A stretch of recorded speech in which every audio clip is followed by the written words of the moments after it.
So medyo malamig pa rito. Hanggang ngayon hindi pa sila summer. Ang galing, nanigas. Yung kanilang tacos. Parang tigil kakalamon. Shopping na. Shopping.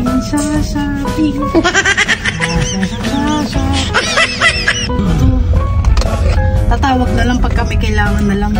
Diba? Dapat kamustahin nyo rin yung mga kamag-anak nyo nasa ibang bansa. Lalo na pag winter season. Keke! Buksan ang pinto, bilis! Buksan ang pinto! Waiting just for us. Ano mo lumabas agad? Hello, baby! Come here! Hi mga kachupa! Welcome back to my vlog! So, kasama ko ngayon ang aking asawa sa trabaho niya. At ngayon ay magde-deliver kami for the Michigan. Pero one day lang kami. Babalik din kami agad. At ngayon nandito kami sa first stop ng kanyang pagde-deliver. Medyo maulan yung aming weather mga kachupa. Ayan. Medyo malamig pa rin kahit pa paano. Ang aming temperature dito ngayon is 50 Fahrenheit. Kanina umaga. At hindi namin ginamit yung yung truck kasi medyo konti lang ang aming di-deliver ngayon. At ito yung gamit naming van. Makikita nyo naman medyo maganda yung aking posisyon ngayon dahil pagka-truck ang aming gamit. Eh medyo masakit sa puwet, hindi siya masyadong maganda, hindi maganda masyado yung aking upuan doon sa truck. You're done already? Yeah, just delivering 2 packages. Anyway, kahapon pala hindi ako nakapag-vlog nung linggo. Which one are you looking at? Phosphoric acid. Oh, phosphoric acid. Okay, what's it say? I'll send you. Paborito kasi ng asawa ko. Ito ang iniinom niyang ayan makachupa. What does phosphoric acid do to the body? Okay, this is not the type of phosphoric acid that they put in like drinks. This is like the stuff that they're talking about here is the stuff they use in science. They use to like melt stuff or like dissolve stuff. That's like the stuff that's really super strong. I know what you're talking about. It's not the same? It's kind of the same, but the one that they use for people to drink, it's different. It's from the same chemical, but it's different. Okay, search acid can negatively impact the body, especially with concentrated exposure. See, when they say concentrated exposure, that means that if you drink like pure phosphoric acid or 100% volume, meaning that there's no other ingredient in there, it's just phosphoric acid, leading to severe burns and potential permanent damage to the eye, skin, and respiratory system. So, that's like acid. Inhaling phosphoric acid mist can irritate the nose, throat, and lungs, causing coughing and wheezing. Ingestion can cause burns in the mouth, throat. Yeah, I know what this is. I'll search it on the Google. According to study published in American Journal, it's kind of the same stuff that they put in your drink, but it's not concentrated. Yeah, I told you, search it on Google so you know. I know what phosphoric acid is. Anyway.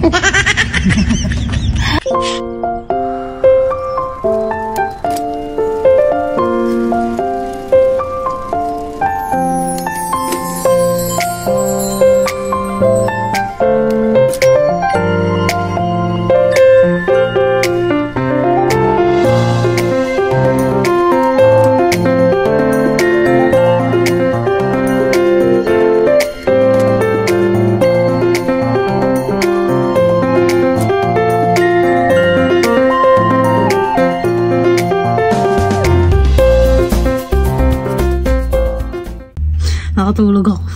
Pagkaganda ang weather, talagang naantok ako. Buti na lang yung aming rito.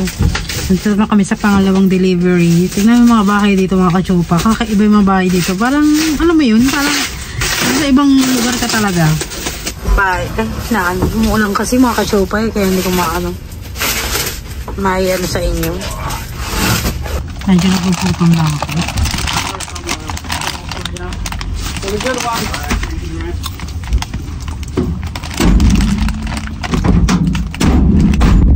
Ingay. Babe, are we not gonna eat? No, we're gonna fast. That's why I only eat the popcorn, so I have something in my belly, so I have energy to work. Eh, mga kachupa, yung ano dito, yung lake dito, eh medyo icy pa siya. Hindi pa siya natutunaw. Ang galing. Ang galing. Eh, no. Nandito kami ngayon sa Michigan, so medyo malamig pa rito. Hanggang ngayon, hindi pa sila summer. Ang galing, nanigas. Baka makakain ng ano, ng lunch. Kaya minsan napag-iisipan ko kung sasama pa ba ako o hindi. Kasi lagi ako nakaupo. Nasama lang ako kasi gusto kong makita yung mga bahay-bahay, mga magagandang tanawin, diba? Kaysa sa bahay lang ako. Nakaka-boring din kasi minsan sa bahay. So, buti na lang sumama ako dito sa asawa. Ayun na asawa ko. I-deliver na kami. Sa mga ganyan, hindi na ako matulong kasi mabibigat yung mga ganyan. Hindi ko rin kaya. Baka mamaya masira ako. Bambatukan pa ako ng asawa. hindi naman mabatok yung asawa ko. Grabe naman, no? Siniraan ko na naman yung asawa. Ang mabibigat kasi yung mga kasyumpa yun. Mabibigat siya. Kaya hindi na ako pwedeng tumulong sa mga ganyan. Kasi panglalaking gawain. Anyway, nandito na kami sa pangatlo na yata. Ito pang-apat. Kalimutan ko na kung pang-ilan to. Anyway, pala kahapon, hindi nga ako nag-vlog kasi linggo, nagsimba kami. Tapos kumain kami sa Vietnamese restaurant. And i-share ko lang pala sa inyo mga kachupa yung aming natutunan sa simbahan nung linggo kahapon. Natutunan na yung mga kachupa na minsan, di ba, nag-iisip tayo na kung totoo ba si Jesus, kung talaga ba siya talaga ang Son of God, kung talaga ba siya ba talaga ang Messiah. Di ba, ang Messiah is yung, nakalimutan ko na kung ano meaning ng Messiah. So, ang daming, minsan napapatanong tayo kung totoong siya ba talaga, di ba? Nung namatay daw si Jesus at ng 3 araw, tapos nagpakita daw siya doon sa mga apostol niya, meron siyang apostol na si Thomas. What is the meaning of Messiah? Messiah? Messiah is kind of like, I don't remember the exact definition, but it's kind of like the chosen one by God, and he's the one that was meant to carry God's message, or something like that. You want the exact message? Exact definition. It's probably better to Google it. So Thomas is the one that thinking that if he's the real Son of God, because you know Thomas is. Can you get me the water? I'm gonna wash my hands real quick. So Ayun nga mga kachupa. Nagtataka kasi si Thomas kung bakit. At saka bakit namatay si Jesus. Iniisip niya kung totoong God siya, hindi siya mamamatay, diba? So ang sabi niya sa Bible yata, pagka nahawakan ko daw sabi niya sa Bible, kung mahahawakan daw niya si Jesus at magpapakita sa kanya si Jesus, maniniwala siya na siya na talaga ang God, diba? Eh nung namatay si Jesus, nabuhay muli, diba? Ng mga 3 days nabuhay siya after 3 days nabuhay siya. Nagpakita siya kay Mary Magdalene ba? Magdalene. Yeah? When Jesus died and then he rose, he saw Mary. Yep, Mary's the first one to see him. Yeah. So, nagpakita siya kay Mary and then after nun, I think he showed up to Thomas too, right? Yeah, he did. But Thomas is not the first one. Pero nagpakita siya. Tapos, Nung nakita na siya ni Thomas, nawala na yung kanyang isipin na hindi ikaw yung totoong God, di ba? Nawala na yun. Kumbaga napalitan na ikaw, totoo ka nga talagang God kasi nabuhay ka. So ayun yung aming, kasi nga Easter Sunday nung kahapon, di ba? So ayun yung topic ng aming pastor kahapon. Na minsan, di ba, nagtataka tayo kung may totoo bang Diyos, ganyan. Pero alam mo, sabi ni Jesus nung nagpakita siya kay Thomas, sabi niya, bless those people that didn't see me but yet they believe in me. Yes, something like that. Parang ganun. Okay, here's the official definition. Sinerch talaga. The promised deliverer of the Jewish nation prophesies in the Hebrew Bible. A leader or savior of a particular group or cause. Okay, Messiah. Yeah, the Messiah is the promised deliverer. And so he's kind of like the chosen one, the one that was chosen to be the leader. So that's the exact definition. Here's for Wikipedia. In Aramaic religions, a Messiah or Messiahs is a savior or liberator of a group of people.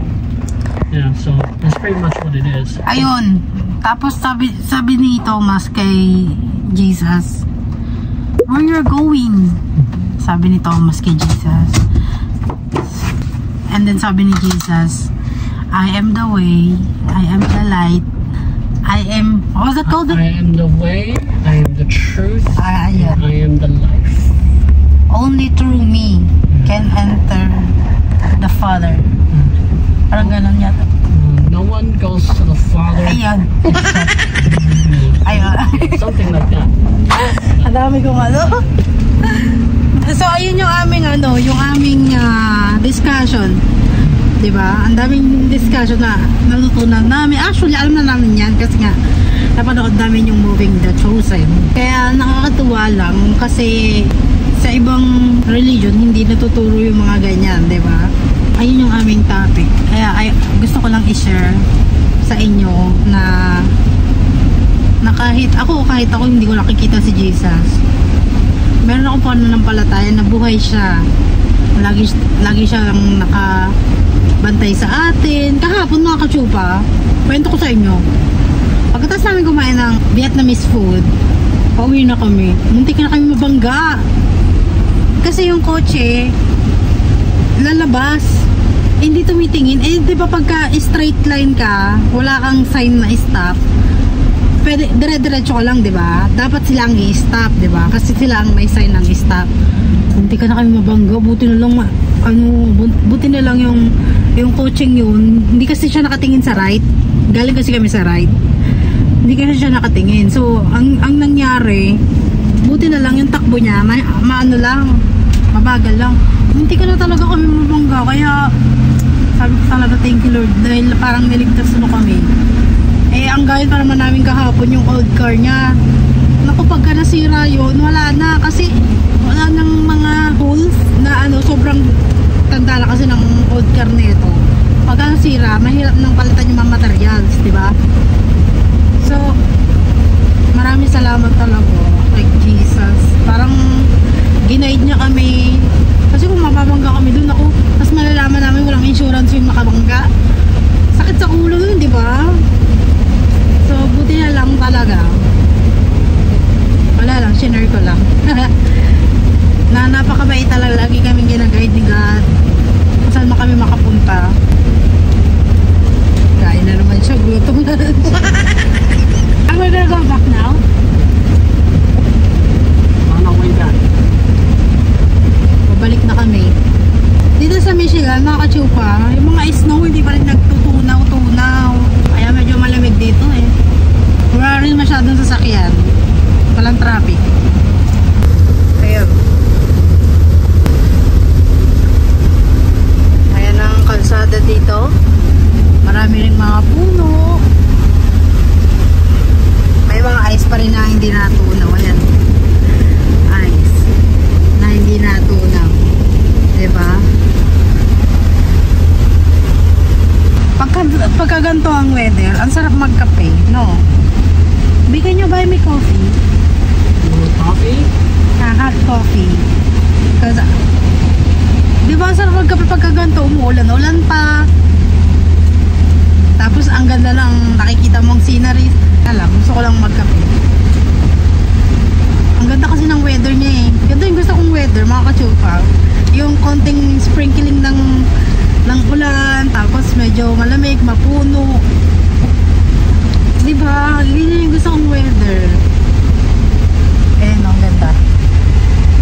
Makikita mo, ang dami mga puno. Wala masyadong bahay dito. Huwalay-huwalay. Sige na mga kachupa. Balikan ko kayo later. Anyway mga kachupa, nandito kami sa K. Ano? What's that called here? K Circle? Circle K. Circle K. Bumili ako ng coffee and cheese and berries. Ito yung aming lunch. Mamaya pagka-uwi namin, hindi na ako kakain, promise. Hindi na ako kakain. Ang sarap talaga mag-coffee pagka ganito yung weather. Ako lang ba yung ganito or check na natin ito kung masarap to.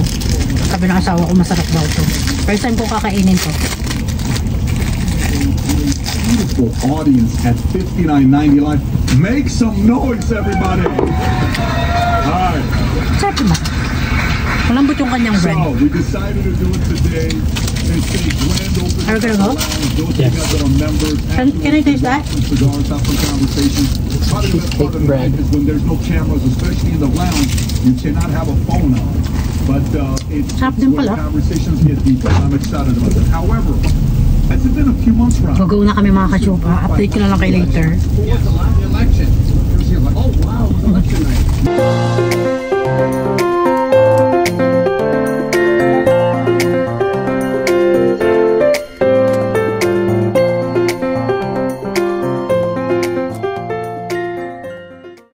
Chupa, finally nandito na kami sa sasakyan.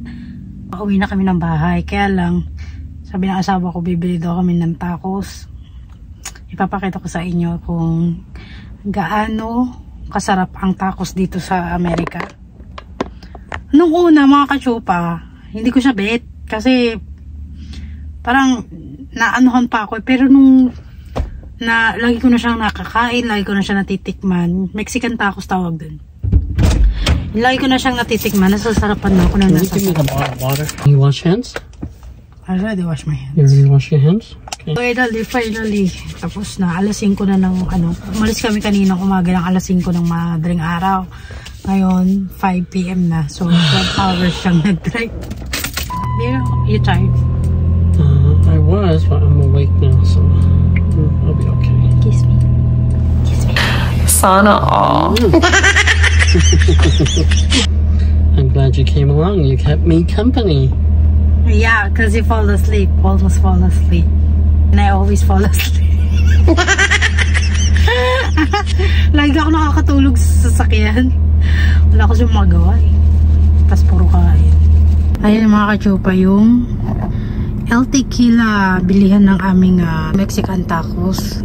Kami lagi bumibili mga kachupa. Pakita ko sa inyo later. Ay, mag-isa lang siya.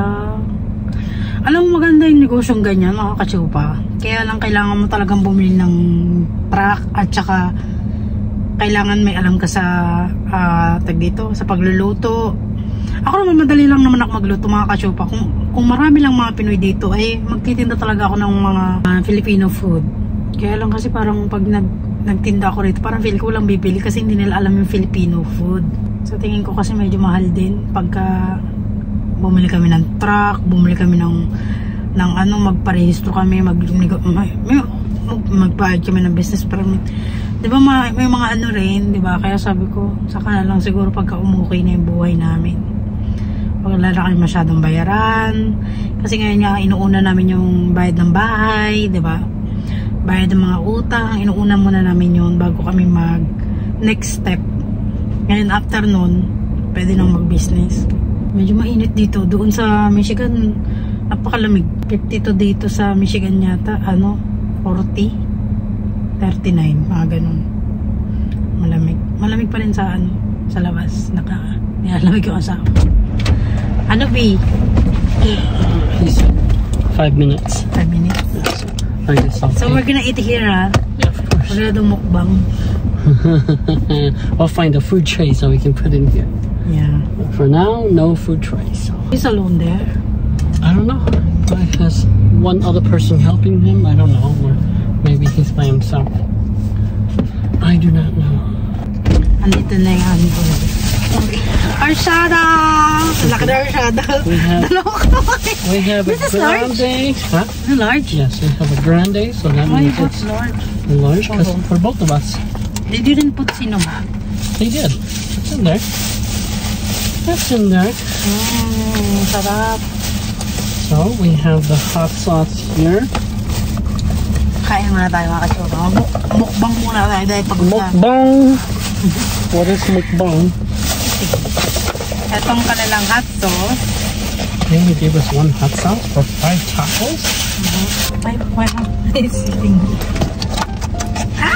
Okay. Kachopa, pakita natin. Ito yung kanilang tacos. Wow! Okay. Freshly made. What do you think? Very good. Is it fresh? Hey. Sarap. Kain tayo mga kachopa. Marami rin Mexican dito eh. Mga nakatira dito, maraming Mexican. Very yummy. And it's good they have horchata because if it's too spicy, the drink is going to help you. Yeah.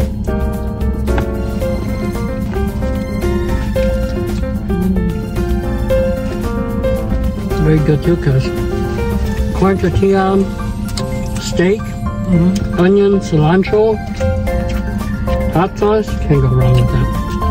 A lot of people going to buy now. That's their tacos good. Yeah.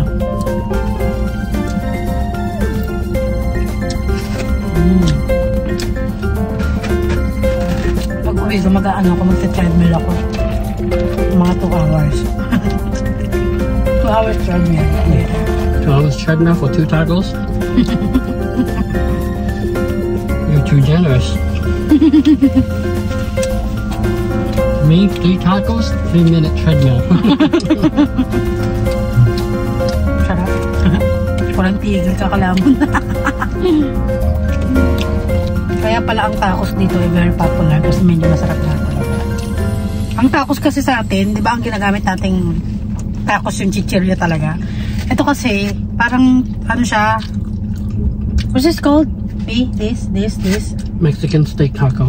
Ayun, hindi siya The yellow is corn tortilla. corn tortilla ang gamit nila, hindi yung crunchy. Kasi sa Pilipinas, ang ginagamit natin, hindi ba crunchy? Dito, hindi crunchy, para siyang tinapay.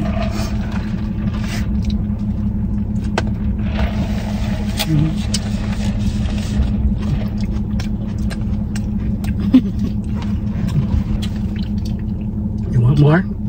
No.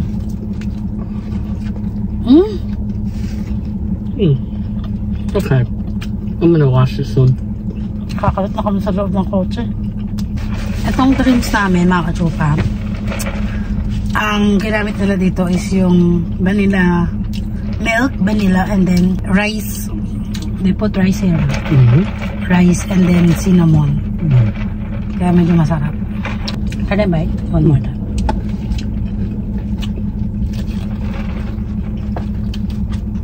Ang so, pero lumalamon pa rin. Irresistible taco. Irresistible taco. Yeah. Hindi na kami kakain pag-uwi. Promise. I think your car is already messy. I know. Linisin ko na lang. I'm gonna clean your car tomorrow.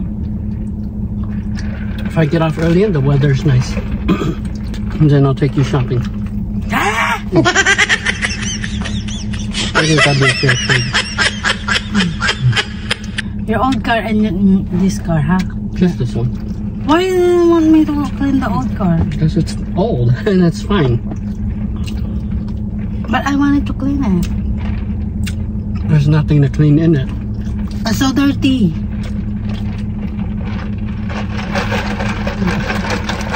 So I have things to do. You could if you want, but there's nothing to clean.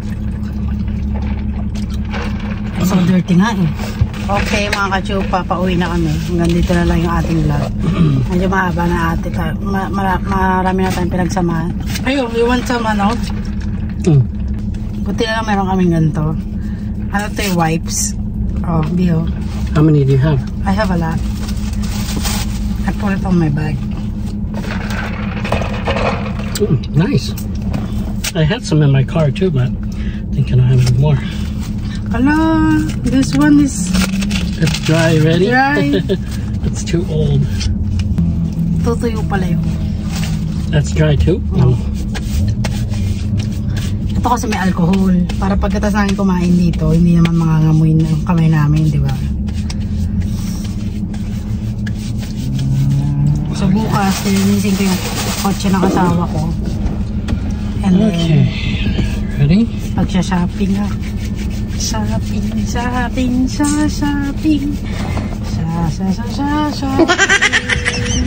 You got 30 seconds.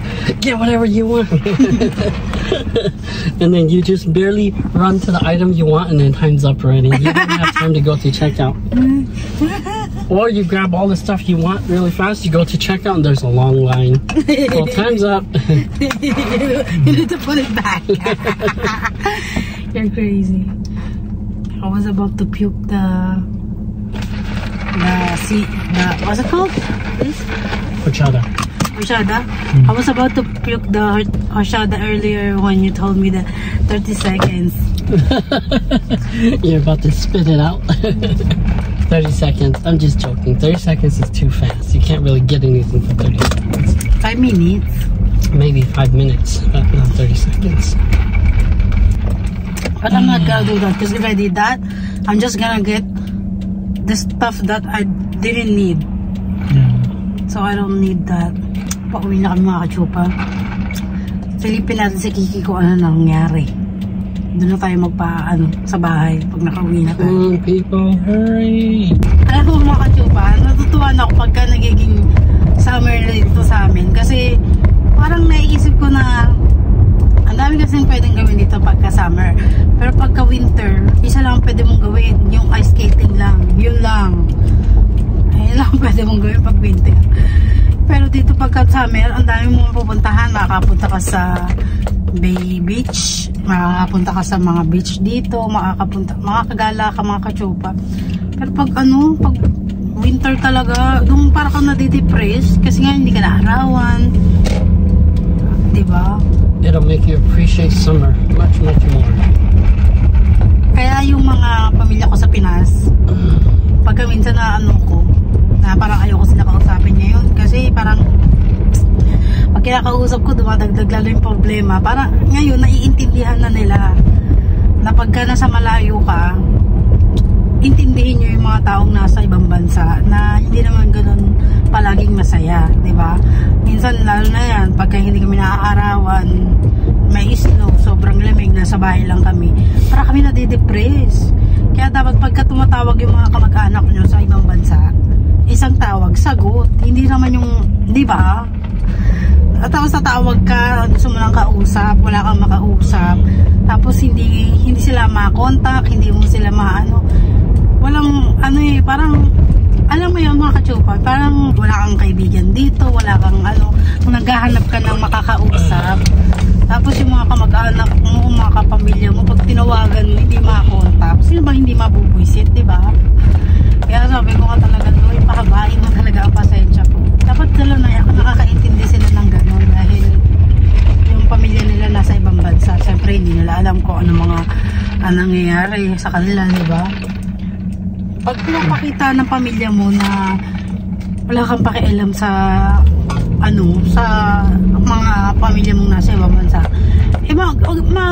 rin sila, magkakaroon sila ng doubt na tatawag na lang pagka may kailangan na lang, diba? Dapat kamustahin nyo rin yung mga kamag-anak nyo nasa ibang bansa, lalo na pag winter season, hindi yung pagka may kailangan lang kayo, diba? Dito na kayo makachupa. Ito, gusto ko palitan makachupa. Diba, pami? Dito na tayo. Palo ko tayo. Tingnan natin si Kiki. Ay! Kiki! Kiki! Buksan ng pinto, bilis! Buksan ng pinto! Kiki! She's on the window? Yeah. Okay, let's go. She's like, when am I getting out? Ayo, they have a rabbit view. Rabbit. He's like, when am I getting out? When am I getting out? Waiting just for us. Hindi mo lumabas agad. Hello, baby. Come here. Man, Come here. How are you? he ate all his food and water. Ayan, I'm hungry.